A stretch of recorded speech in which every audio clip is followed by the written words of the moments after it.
This is the Right Now podcast with Sarah Werner, episode 71, Supposed to for Writers.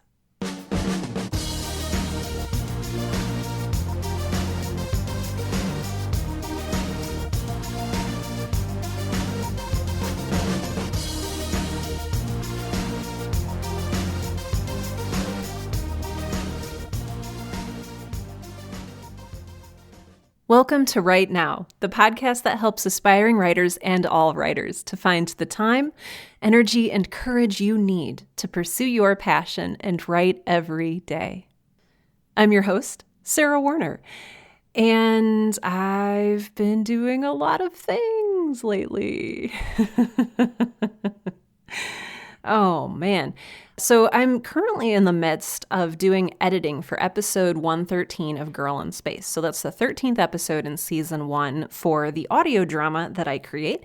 If you haven't listened to Girl in Space, there are 12 existing episodes as of the recording of this episode of the Right Now podcast. And you can find Girl in Space out on Spotify, Apple Podcasts, Google Podcasts, whatever everyone is calling their podcast apps these days because things are constantly changing. You can find Girl in Space out there. So give it a listen. This is the creative project that I've been working on in conjunction with the Right Now podcast. And so the Right Now podcast that you're listening to looks at sort of the creative process and how I create and why I create and what it's like to be a writer and all of these other things we worry about and think about. And Girl in Space is the actual thing that I've been creating. So I am currently working on the latest episode. Usually episodes of Girl in Space are about 30 minutes, so 30-minute episodes, which means about a 30-page script and about 70 to 100 hours of work per episode. And that's from brainstorming and outlining the episode to writing it, recording it, wrangling other actors, recording their lines, editing, sound design, all of that other stuff, marketing.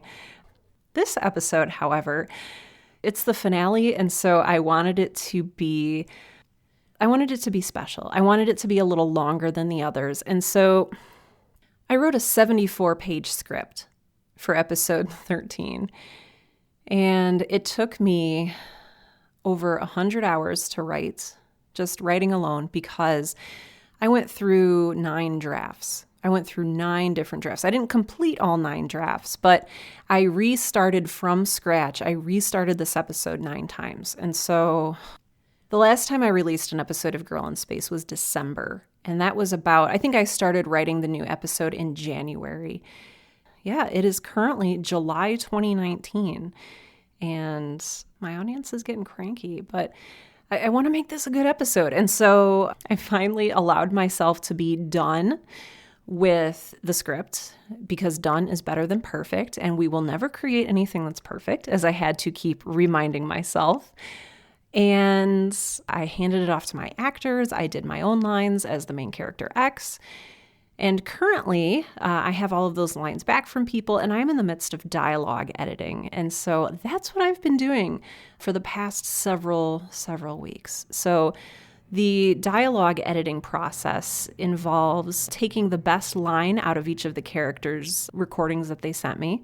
And so this episode has, I think, 15 or 16 characters. And so going through everyone's recordings, taking the best take out of each, and then quilting those, patching those, puzzling those together into what sounds like a cohesive story.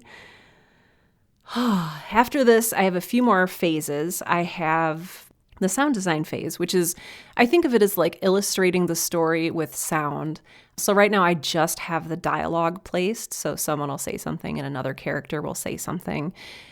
In the sound design phase, I go through and I add music, I add the intro song, I add the sound effects, I add heavy breathing if somebody is running, I add the ending credits, the ending music, explosions, whatever needs to happen, I will add and design those sounds. And there's never really any you can buy pre-made sounds, but my budget is kind of zero. And so I make most of my sounds largely from animal noises. And so I'll go out and download animal sounds and wrangle them so that they sound like, whatever they need to sound like. Editing is still creative and challenging, and I'm grateful that I get to do that for part of my job. But boy, I really miss writing. I really, really miss writing. And so I've been doing a little bit of personal journaling to sort of scratch my writing itch. Yeah, you never realize how much you love writing until you are in a place where you are unable to do it. So journaling has had to suffice for now. I started a new notebook with some ideas in it for another audio drama that's been floating around in my brain, but I'll keep you posted on that. Sometimes I just need to get the ideas out so that I can go back to my work, move on with the work that I need to do, which currently is audio editing. So that's kind of an update as to where I am now. There's a few other things in the works. I had the opportunity to travel to Orlando to do a little bit of voice acting and communal storytelling for the Call of Cthulhu Mystery Program. It's a horror show, and I'll let you know when that comes out, and you can listen to my character there. What else can I tell you? I feel like it's just been go, go, go lately. I'm not going to be at Podcast Movement this year just because of logistics, but I will be at the Austin Film Festival. It is, in my opinion, I might be a little biased, the Austin Film Festival is one of the most fantastic writers' festivals, especially if you are in screenwriting, if you're in TV, movies, film, all of that good stuff. So if you're going to be at the Austin Film Festival this year, that's 2019, let me know. We can high five. It'll be awesome. I'll be speaking in some capacity, I think on a panel or two, but I'm still working that out with them. I also have, and I can't really talk about it yet, but there is a creative project that I am working on that I am not yet allowed to tell you about. But it's taken up a lot of my time and attention and energy as well. So thank you for being patient and forgiving as I neglect you wonderful Right Now podcast listeners. I do have a lot going on, and you will, hopefully very short order, find out everything that I have been up to lately. So let's go ahead and jump into our topic. And this is something that I've been struggling with lately, and it's something that a few other writers have told me that they're struggling with recently too. And this is the idea of supposed to. Or if I'm enunciating everything clearly, supposed to. So I had a text conversation with a fellow writer. He was upset, and he was even beyond upset. He was beside himself because he couldn't live up to the expectation of supposed to. And this was really gnawing at him. He was telling me, Sarah, I'm in a place where I can't write right now, which sounded familiar because that's where I am too. And he's like, maybe I'm not supposed to be a writer. If I can't write every day, if I'm not on fire with passion and ditching everything else in my life so that I can write, maybe I'm just not supposed to be a writer. And I was like, oh, my friend, I need you to get rid of those supposed tos. There are a lot of supposed tos in life, and especially in writing. You're supposed to go to school. You're supposed to be on your best behavior. You're supposed to buy a house and settle down with, I don't know if it's 2.5 children or 1.5 children and a dog or something like that, but you're supposed to drink plenty of water every day. You're supposed to get 8 hours of sleep. You're supposed to not smoke. You're supposed to not sit anymore because sitting is the new smoking. But you're also not supposed to stand all day either. So I don't know what we're supposed to do as far as that's concerned. You're supposed to exercise. You're supposed to eat healthy foods, but you're not supposed to eat too many healthy foods because you're supposed to. Whew. There are a lot of supposed tos in our lives. And there are a lot of supposed tos in writing as well. For example, in order to be a writer, you're supposed to write every day, right? You've heard that before. I think I've even said it on this podcast before. You're supposed to read a lot of books. You're supposed to outline first. So I've heard. You're supposed to create in a sanctioned format. So you're supposed to write a novel or write a poem or a chapbook of poems, or you're supposed to write a nonfiction book. and you're supposed to write one of your books in one of the sanctioned genres. So you're supposed to write a cozy mystery, or you're supposed to write an epic fantasy. And nobody talks about epic mysteries or cozy fantasies because you're not supposed to write those. We deal with a lot of supposed tos. Where do these come from? Who sets the supposed tos? I think a lot of times we set them for ourselves. Some of them are told to us, like you're supposed to drink 8 glasses of water a day. That's been set for us. But others we pick up from social cues. We pick up from the success of other people. We pick up from society's unspoken rules. We pick these up from our perceptions. We see a writer like Stephen King who's been very successful, and we read his book on writing, where he sets forth many supposed tos, including the supposed to that you are supposed to write every day. Stephen King writes for several hours every day, even on holidays. And so from that, we assume, oh, well, if I want to be successful like Stephen King, I need to do that one thing that he does, which is write every day. But you know what? Stephen King does a lot of things that we're not supposed to do. He did a whole bunch of drugs back when he was writing some of his earlier novels, so please don't do that. And so there's just a lot of different rules that we break. And there's rules that we're supposed to break. And this is all just getting very, very, very confusing and circular. So I'm going to back out of it a little bit and talk about some of these supposed tos that go even deeper than the rules about being a writer. And they really get into how you are supposed to feel and act as a writer. So even in addition to supposed to write every day, supposed to outline first, supposed to create in a sanctioned format, supposed to read a ton of books, you're also supposed to, and every time I say supposed to, imagine that they're in air quotes, okay? So you're, air quote, supposed to, air quote, have your routine figured out. Stephen King in On Writing says, I write every day from 7 to 10 a.m. and then I go for a walk and then I come home and I write from 2 to 5 and then I go for another walk and then I eat dinner and then I come home from wherever I was and then I write for 10 more hours. And that's his writing routine. And in fact, it's become a very common thing to ask about a writer's routine. Some writers write for several hours in the morning. Some writers stop their actual life-family balance at 8 p.m. and lock themselves in their offices and they write. Other writers have different writing routines. And this is something that we perceive writers are, quote-unquote, supposed to have. But what if you don't have a routine? What if you can't place a routine for writing over your extremely busy, complicated, and overwhelming life as it is? What if you're like me?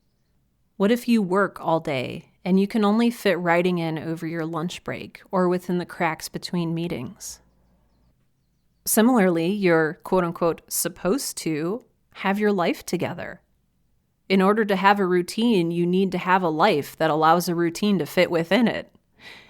If you're living in chaos land or Messyville, which are two places that I like to spend a lot of time in, then it's hard.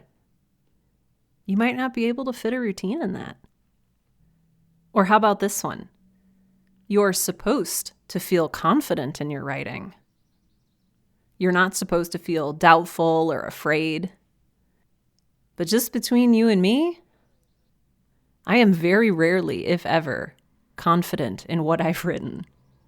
Or sometimes if I realize that, oh, hey, I'm pretty confident in this thing I've written, the next day I will read it and I'll be like, oh my gosh, why was I confident in this? This is a load of garbage. But you're supposed to be confident in your writing and in your voice. Similarly, I've seen this before on t-shirts and mugs and whatever little placards around offices, but you're supposed to punch fear in the face, right? You're supposed to not be afraid. You're supposed to, if you feel fear, you're supposed to overcome it and say, I'm a writer, and then write anyway, right in the face of your fear. Right in the face of your fear that you've just punched. But what if you don't? What if you're still afraid? What if your life is still messy and chaotic? What if you don't have that routine figured out? Here's something else that gets me. Writing is supposed to be easier or get easier. I see examples of this one all the time, especially when I'm in a visual medium like Instagram. I see picture after picture of writers' desks and happy writers at desks. And they're writing, they're where they're supposed to be. And it just sets this visual expectation that writing is supposed to be easy. Or the more you do it, it's supposed to get easier. I've been writing for most of my life, including in my childhood. I am now 35 years old, and sitting down to write is still agonizingly difficult. Yes, even though I love it, even though I find fulfillment and joy within it, it is still really hard. Sometimes I think about writing as, you're getting into the boxing ring. And I know nothing about boxing. And if I don't use some of the terminology correctly, please forgive me. But you're stepping into the boxing ring. And you love boxing. You love it. You love the adrenaline. You love hitting people in the face or whatever. That's just how you find joy in life. But when you get into the ring that you're going to get hit too. And so maybe you're a little hesitant to get into that ring, even though once you're in there, you're going to have a great time. That's me in writing. And I've been told by so many people that, it gets easier. It's supposed to get easier. It doesn't. It's still hard to step into that ring. It's still hard to emotionally empty myself on the page. It's still hard to deal with the frustration when the right words won't come along. Sometimes I think a lot of these supposed tos are wishes. They're aspirational thinking. And instead of, it's supposed to get easier, maybe it's more, we want it to get easier. Or we think it should get easier the more we do it. But sometimes it doesn't. Another supposed to that I deal with, and I know a lot of writers out there deal with, is you're supposed to be published by now. You're 26 years old. You're 38 years old. You're 45 years old. You are 68 years old. You're 92 years old. Aren't you supposed to be published by now? I hate that question. But you know what? I ask it of myself all the time. And in some ways, I have been published. In some ways, we've all been published. Whether it's releasing an episode of the Right Now podcast, or writing a blog post, or submitting an article to Forbes, or anything else like that I've done, there's a lot of different ways to publish now. Even sending an email can be considered publishing. But we know what we talk about in our hearts when we ask ourselves, aren't I supposed to have been published already? We're talking about the book deal. We're talking about the hardcover with the beautiful art and our name on it. We're talking about that blog or that journal that we really want to be featured in. Well, if you haven't figured it out by now, like all of the other supposed tos that I've been talking about on this list, these aren't true. These are not musts. These are not imperatives. There is no ultimatum. There is no date or time by which you must be published with a capital P in order to be a writer with a capital W. Don't let anyone put a supposed to on you for a publication date, unless you actually have a publisher who is demanding that you finish your manuscript by a certain date, in which case please do that, and also congratulations. I have a couple more supposed tos for you here. This one is especially challenging for me. And that is the supposed to that when you're writing, or when you finally get to a place where you can write full time, you are supposed to write every minute you can and love every minute that you're doing it.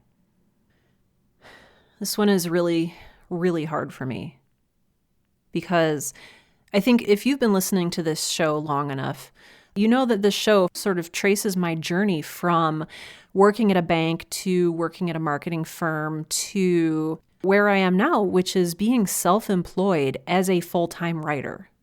I have my own business now called Right Now LLC, and my husband and I run it together, and that's what I do. And it's what I've always wanted to do. Employment never really sat well with me. I don't like being told what to do. I don't do well with it. I mean, I try and I'm a good employee and I smile and I do all the right things. And if you've ever worked with me, hopefully you know that. But it wasn't how I wanted to spend my life. There's a previous episode of the Right Now podcast where I talk about how I left my day job and what it's like to work for myself now. And it's really the weirdest paradox because I love it and I am never going to work for anyone else again. But also, it's the hardest thing I've ever done in my life. And I had all these expectations set up about what it would be like. Like I was going to finally live the Instagram life. I was finally going to be in a place where I didn't need to go to a full-time job every day, where I could go to a coffee shop every day and pull out my laptop and start writing and have that be the thing that I do every day. And don't get me wrong, I love it. I am in the place where I need to be. And maybe this is a place that you want to get to as well. In fact, it's a place that a lot of writers want to be, which is why I feel extra super duper guilty and privileged and whiny when I sit down to write and I don't love every single minute of it. I feel like I'm wasting the opportunity or taking it for granted. And I don't like that feeling. I really thought that when you work for yourself and when you write full time, you're supposed to love every minute of it. And I don't. Because writing is still hard. Creating is hard. I love it. But every day I get into that boxing ring and I wait to get punched in the face. So that's a heavy one for me. The idea that I'm supposed to love what I do every minute of every day. I've got a couple more to share with you, and then you probably have many supposed tos of your own that you would like to share. And I do encourage you to share these in the show notes for today's episode. If you go out to the URL for today's episode, that's episode number 71, supposed to for writers, you can scroll down to the bottom of the webpage, and there should be a comment section. And I would love to hear from you some of your supposed tos as a writer. These last few supposed tos I got from the person who I was texting with, and he was so confused about what to do. And he said, I know, and I've seen other writers do this, I know that I am, quote unquote, supposed to need to write every day or die. And he said, sometimes it just doesn't feel like that for me. And then he asked a follow-up supposed to, which is, does that mean I'm not supposed to be a writer if I don't feel that feeling? And I said, oh, my friend, first of all, I struggle with this too. But second of all, wonderfully, there is no supposed to. There is no should. There's just you and what you choose to do. And part of what you choose to do, in addition to writing and creating, whenever you feel it will bring you joy and fulfillment, one of the things you can choose to do is to get rid of the supposed tos and get rid of the shoulds. Some of these rules we break anyway. Some of these rules are easy to break. Like you're supposed to just have one space after the period in a typed document. Some people still put 2 spaces and they ignore the should. You're supposed to drink 8 glasses of water every day. Some people don't do that. They let the supposed to go. With other things like you're supposed to write every day, or you're supposed to outline first, or you're supposed to create in a sanctioned format. Those are rules that are not rooted anywhere in reality. They are not rooted anywhere meaningful. These are perceptions. These are aggregates. These are averages of success. This is the tangible stuff that we've taken away from the intangible everything of what it means to be a writer and a successful writer. Supposed to comes from the outside, not the inside. I mean, think about it. Whenever you say, I should do this or I'm supposed to do this, are you talking about something that you actually want to do? Usually not. You usually don't say that for things that you actually want to do. I doubt you ever find yourself saying, well, I really should eat this entire chocolate bar. Or, man, I'm enjoying this book. I really should sit down and ignore all of my responsibilities and read it cover to cover. No. We use supposed to and should for things of guilt and obligation. Supposed to and should are obligations, and they create a sense of guilt. And that's usually why we end up giving into them. Not because we actually want to do the thing we should do or we're supposed to do. We do it because we feel guilty if we don't. And the kicker is that guilt, that obligation, it comes from an external source, not internal. So it usually comes from someone else telling you that you should or are supposed to do something. It doesn't come from you saying, well, I really should do this, or I really should do this. It's not something that's innate to you most of the time. The guilt and obligation that come from supposed to and should often weigh us down. So I want to ask, what would you create? What could you create if you got rid of the supposed to? How about we do that? How about we get rid of those supposed tos and get rid of those shoulds? How about we make our own rules? How about we create in a way that brings us joy and leaves us fulfilled? You get to decide what that means for yourself. Now, it's summer here in South Dakota, which, I don't know if you can hear that in the background, means that my next door neighbor is firing up their lawnmower.